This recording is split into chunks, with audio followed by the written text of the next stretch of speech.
Olá, estudantes do nono ano, sejam bem-vindos a mais uma aula de matemática, sua disciplina preferida. É sim, pode falar, é sim. E nós estamos trabalhando com o que, gente? Com resolução de equação de segundo grau. Perfeito! Várias situações do nosso cotidiano, elas recaem em equações, tá bom? Por isso que a equação é tão importante dentro da matemática. E mais importante do que ela é conseguir resolver, encontrar a solução. E é isso que nós estamos buscando, utilizando a fatoração para encontrar a solução dessas equações. Vamos lá? Então, estamos aplicando as ferramentas de fatoração para encontrarmos a resolução. Então, esse é o objetivo. Eu preciso que você chegue no final dessa aula entendendo como que eu utilizo essas ferramentas na resolução, tá bom? Quais são essas ferramentas mesmo? Vamos estar lembrando elas? Fatoração colocando em evidência, quando você tem um termo comum e coloca na frente, e dentro do parênteses fica o que sobrou de cada parcela, retirando o fator comum, tá bom? Pode ser um número, pode ser uma letra, pode ser número e letra, tá bom? Pode ser qualquer coisa que seja comum. Nós temos por agrupamento, que nada mais é do que você colocar o fator comum em evidência, que a gente acabou de ver, duas vezes. Você aplica essa ideia duas vezes, tá bom? Então, olha aqui, eu tenho um trinômio. Não tem nada em comum os três termos ao mesmo tempo. Então, o que a gente pode fazer? Desmembrar o termo central, ó. Os menos 5x eu transformo em menos 2x e menos 3x. Parece estranho, né? Eu estou complicando um negócio que está mais simples. Só que não, agora eu consigo colocar em evidência, ó. Coloco o x em evidência, sobra x menos 2. Se eu colocar o 3 em evidência aqui, também vai sobrar o x menos 2. Agora eu tenho um termo comum, as duas parcelas aqui, ó, que é o x menos 2. Pronto, consegui transformar em uma multiplicação. E melhor, uma multiplicação que é nula. Isso é bem importante quando aparece. Diferença de dois quadrados. Quando você tem dois termos e você quer fatorar. Dá uma olhada se esses dois termos não dá para extrair a raiz, né? Se der para extrair a raiz quadrada de um e de outro, beleza.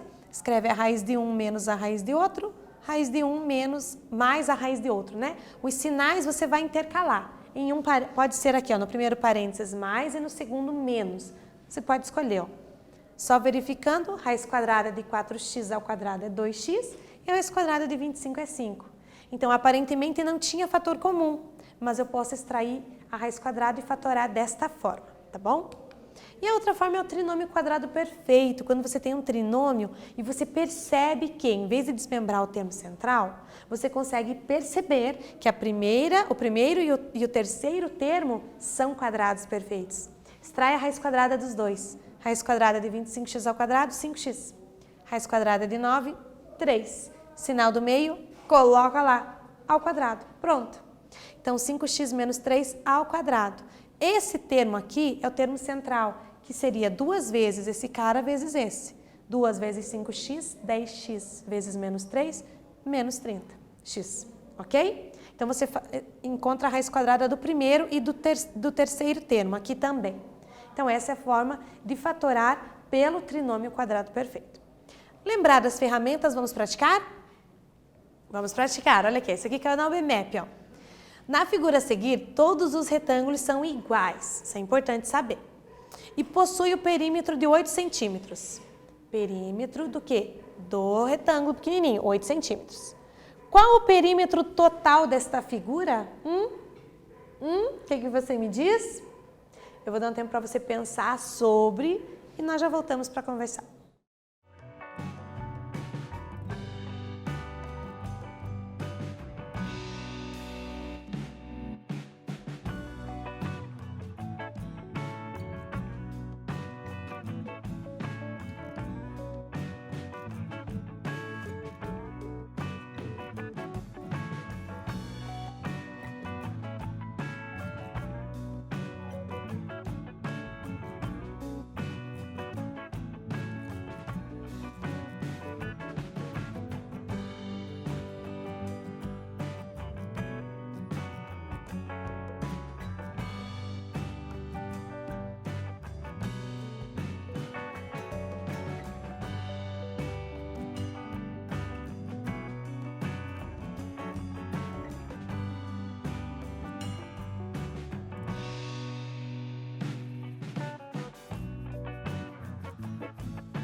E daí?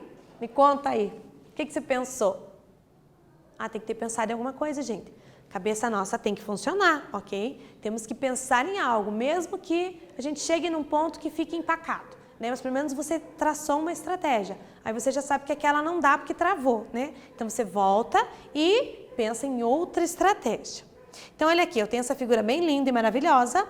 E a única coisa que eu sei é que o perímetro de cada um desses retângulos pequenininhos é 8 centímetros e que todos os retângulos são iguais. Isso já ajuda, né? E daí? Como que a gente vai resolver esse negócio? Hein? Vamos começar dando nome aos bois? Vamos? A gente gosta de generalizar bastante, né? Então ele deu que o perímetro é 8. Tá, mas o perímetro o que é? Soma de todos os lados. Mas quais são os lados? Eu não sei. Então vamos dar nome, tá bom? Vou chamar aqui de A e aqui de B, ok? Então o ladinho menor é A e o lado maior é B, tá bom? De cada um dos retângulos, porque o exercício falou que eram todos iguais. E para facilitar a visualização, nós vamos fazer o quê? Nós podemos deslizar. Você pode fazer isso mentalmente ou até pelo desenho. Você desliza os retângulos de forma que eles fiquem bem certinho um em cima do outro, que não fiquem esses espaços aqui, ó. Porque se você olhar esse espacinho aqui, porque ele quer o contorno da figura geral, certo? Mas se você pegar esse degrauzinho aqui, ó, é o mesmo desse. Então você pode empurrar ele para cá e não vai ser alterado o perímetro. Gostou dessa dica, né? Então, para facilitar a visualização, podemos deslizar os retângulos formando uma nova figura com o mesmo perímetro da inicial, gente, tá bom? Eu não posso tirar ela daqui e colocar em outro lugar, o perímetro muda, mas fazer esse deslizamento por ter o mesmo tamanho aqui, ó, certo? O mesmo espaço ocupado aqui é o mesmo espaço que está sobrando do outro lado, a gente pode, tá bom? Gostou dessa dica, né? Guarda ela aí no teu coração. Pois muito bem. Dessa forma, o perímetro de cada retângulo, vamos escrever isso. Soma de todos os lados. Então, eu tenho dois lados A e dois lados B, tá bom? Então, é 2A mais 2B igual a 8. Essa é a única informação que eu tenho, gente. Então, eu vou colocar o fator comum, que é 2, em evidência. Eu tenho aqui, ó, 2 vezes A mais B igual a 8. É uma equação, então eu posso dividir os dois membros simultaneamente por um número e o resultado não se altera, mas a gente trabalha com números menores. Então, olha aqui, ó, se eu dividir por 2 a equação inteira, 2 dividido por 2, 1. Não preciso nem escrever, né? 8 dividido por 2, 4. Então, eu cheguei nessa conclusão, A mais B igual a 4. A mais B é chamado de semiperímetro, tá? Uma curiosidade. Quando você pega metade do perímetro de uma figura, é o semiperímetro. Tá, eu tenho essa informação, tá? Mas eu ainda não consigo determinar o perímetro daquela figura inteira lá. Como é que eu vou fazer? Ó, o contorno da figura é formado por 8 segmentos de medida A e 8 segmentos de medida B, ok? Como que você sabe, professora? A gente conta. Bem simples, tá bom? Então, olha aqui, ó.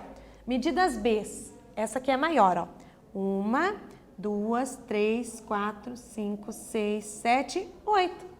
E quantas medidas há no contorno dessa figura inteira, ó? 1, 2, 3, 4, 5, 6, 7, 8. Tá bom? Então, tem coisa na matemática que não é mágica, tá? Você vai lá e conta. Então, se eu somar o perímetro que eu quero todo, né? Quero o perímetro dessa figura. Então, eu tenho 8 medidas A mais 8 medidas B. Então, é 8A mais 8B. Ainda não sei o perímetro dessa figura, professora. Vamos juntar as informações que nós temos, gente. O perímetro é 8A mais B, ok? Colocando o 8 em evidência. São 8 pedaços A mais 8B. O 8 é fator comum, coloco na frente. Nós sabemos que A mais B é 4. Sabemos, professora? Sim, porque nós determinamos lá no começo, lembram? A mais B, eu não sei quanto é A e não sei quanto é B. Mas eu não preciso saber, porque eu sei o quanto é a soma dos dois. A soma dos dois é 4. Se eu substituo o 4 aqui, ó, 8 vezes 4, o perímetro da minha figura dá 32. E acabou. Você achou que era mais difícil, né? Não é, gente. A gente vai colocando as informações ali e a gente precisa entender que uma informação que eu acho que não serve para nada, A mais B igual a 4, serviu aqui agora, certo? Então, eu substituo aquela informação inteira aqui Pronto, 8 vezes o A mais B, que é 4, o perímetro da figura é 32 centímetros, ok? Respirou fundo? Não foi tão difícil, né? Mas você pegou várias estratégias diferentes aí, gente. E agora a segunda. Qual é a soma das raízes dessa equação?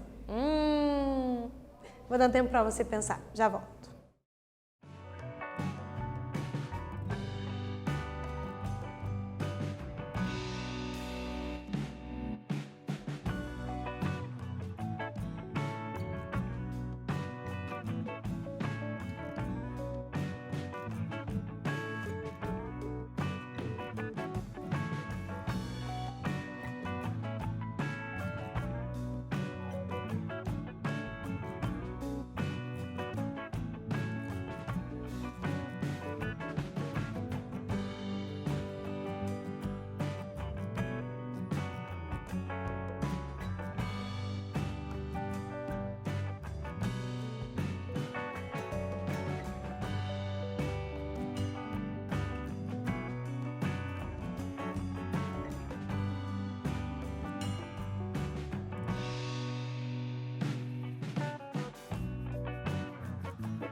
Como que a gente vai resolver essa equação, gente?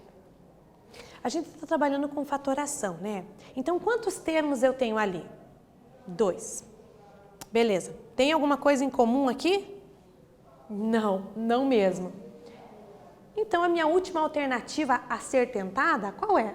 Extrair a raiz. Ver se esse número é um quadrado perfeito e esse aqui também é, ok? Então, é isso que nós vamos tentar descobrir para poder resolver. Porque ele quer a soma das raízes, então nós vamos ter que somar ainda, né?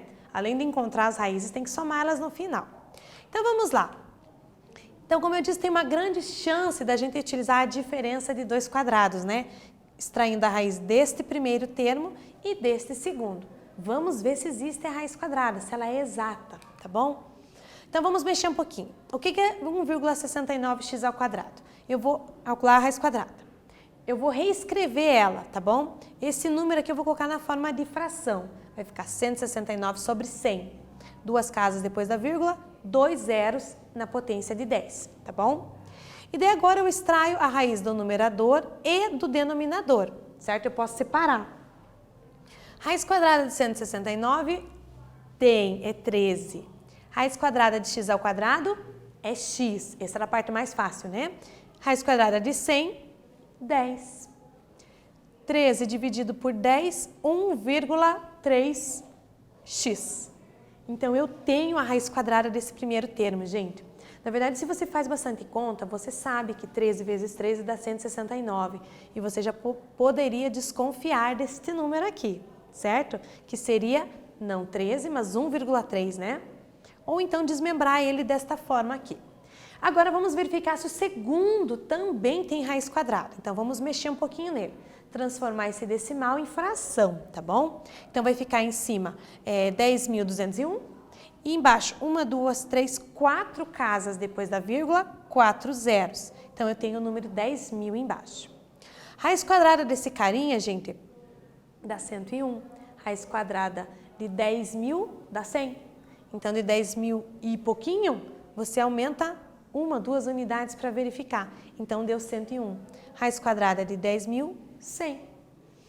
101 dividido por 100 dá 1,01. Então, oba, também tem raiz quadrada. Então, é esse o caminho mesmo. Vamos transformar na diferença de 2 quadrados. Vai ficar esse cara menos esse cara, vezes esse cara, mais esse outro cara, tá bom?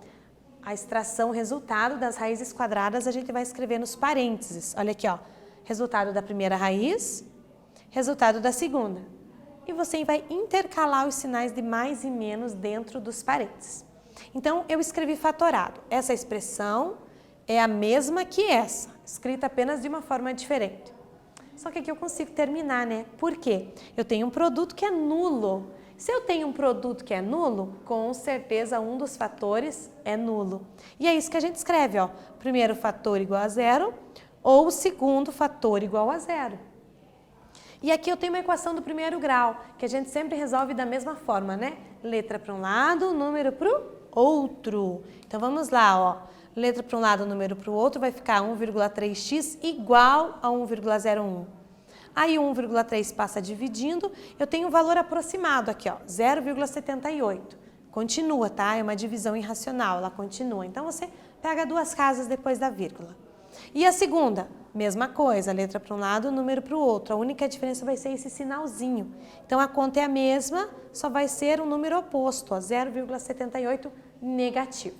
Então, nós encontramos as duas soluções aqui, aproximadas, mas encontramos. Mas o que ele pede? Ele pede a soma das raízes. 0,78 menos mais, eu vou somar as duas raízes, tá bom? A outra que é negativa. Só que mais com menos dá menos. Ou se você lembrar que quando você junta números opostos, é nulo, dá zero. Então, qual é a soma das raízes? Aqui, ó, zero, ok? Então, você encontrou tanta conta para dar zero, né? Ah, mas é melhor do que dar aqueles números bem estranhos e irracionais. Então, nós utilizamos a fatoração para resolver algumas equações aqui, tá bom? Diferença de 2 quadrados, o trinômio quadrado perfeito, algumas ferramentas que utilizamos. Espero que vocês tenham entendido, que vocês tenham compreendido, que esteja ficando um pouco mais claro na sua cabecinha como que faz para resolver, tá bom? A gente se vê na próxima aula, galera. Até mais!